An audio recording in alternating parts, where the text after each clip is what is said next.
Hey there, thanks for joining me for Bible journaling. Today we're going to be working on day 297 in our Encourage a Moment to Breathe devotional. So today's verse is about change, the seasons that you go through in life. So my thought today was that I just recently went to the pumpkin patch with both the girls, and so I had taken a picture of a signpost there and of course the pumpkins. So I thought I would go ahead and make the signpost and draw some pumpkins on my page because they represent the changing season, so I thought that would be perfect to go with our verse today. So I drew that on there myself with a pencil and a ruler, and then I went over it with my Micron pen so that I wouldn't have to worry when I watercolor over the top. And then I'm going to go ahead here and I just put 2 coats of my clear gesso over the top so I won't have to worry about bleed through, and also when I watercolor the page will not get all wrinkled up and crinkly. I don't like that. So that's what I'm going to do now, and then I'm going to use some Prima liquid watercolors that I just got, and I'll put a link to those down in the description box if you'd like to pick up a set too. I do have them 25% off over on my store blog, but you have to get all 18 colors so that I don't have any left over. So anyway, let's go ahead and read our verse. So our verse today is in Ecclesiastes, and it's chapter 3, verse 1. There is an occasion for everything and a time for every activity under heaven.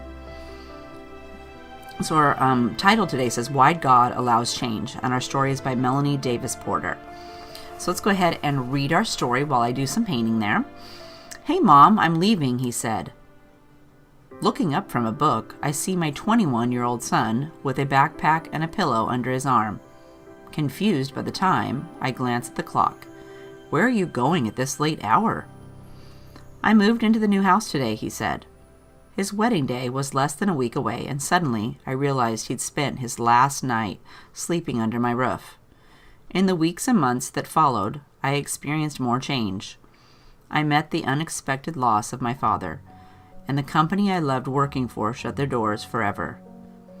Yeah, I wanted my old life back. Perhaps you're wrestling with some big changes right now, but with every life change that brings pain, God is allowing something new to be born.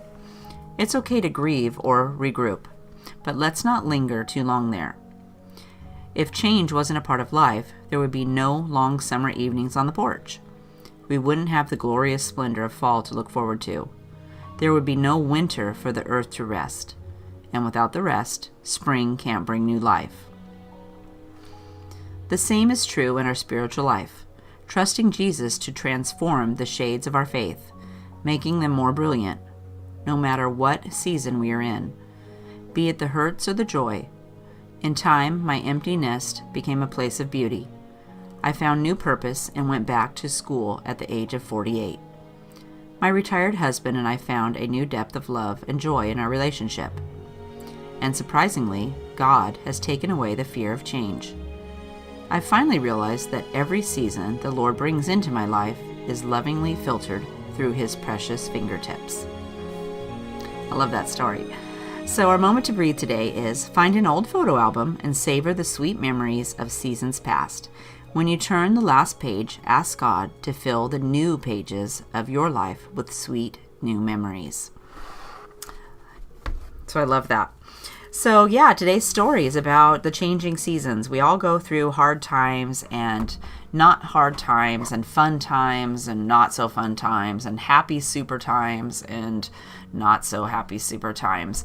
But if we just stick with it, eventually God will bring us back around to a new season and we will be able to get through that. You just have to remember He's there for us, and we can make it through anything as long as He's watching over us. So my cute painting there, I think it's turning out pretty good. And I'm really liking these Prima watercolors on here. You just put them right on and they go on there nice and smooth. And I tried to keep it pretty simple today. I only used 2 colors for the pumpkins, and then the green, 2 colors for the green, and then 2 for the signpost. So I'm just going to go ahead and paint my signpost brown, and then I'm going to add some black or some onyx there to make the shadows on the edges.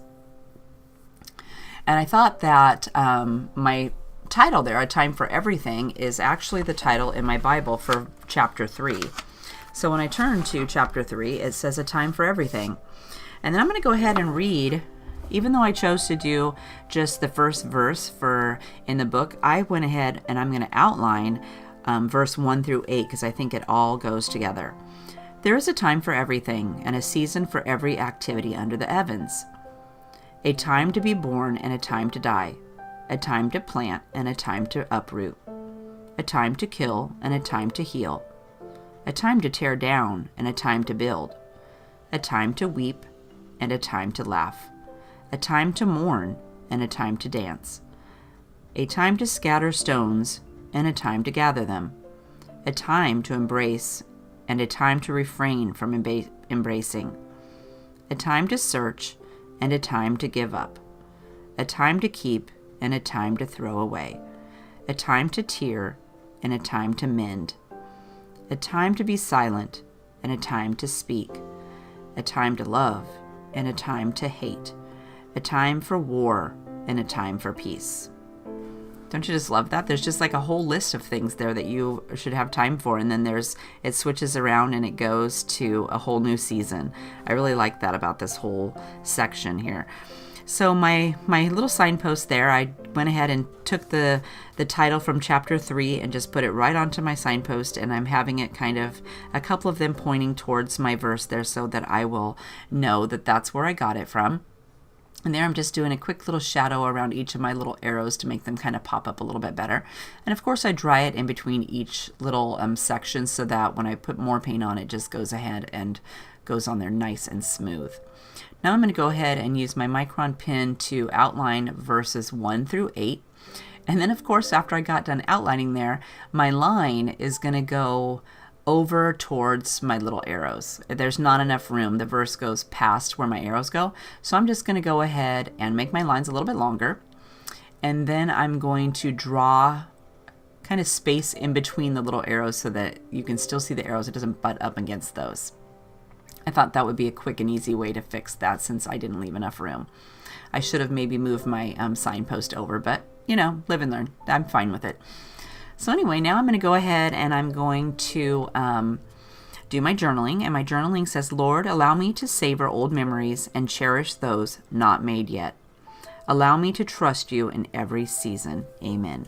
And then I always finish my page with the date that I did it. And then I've started putting the date that I'm working on the Encourage Devotional at the bottom too. So later when I look back through, I will be able to remember what day that was. So anyway, I hope you had fun Bible journaling today. If you have a question, leave me a comment down below and I will make sure to get back to you. Don't forget to hit the thumbs up button if you enjoyed the video and subscribe to my channel if you haven't already. If you stay tuned towards the end, you'll be able to see a couple of new videos I thought you might be interested in watching. And don't forget, I put a list of everything I used down in the description box in case you would like to pick something up. I hope you're having a fabulous day and I'll see you next time. Bye-bye.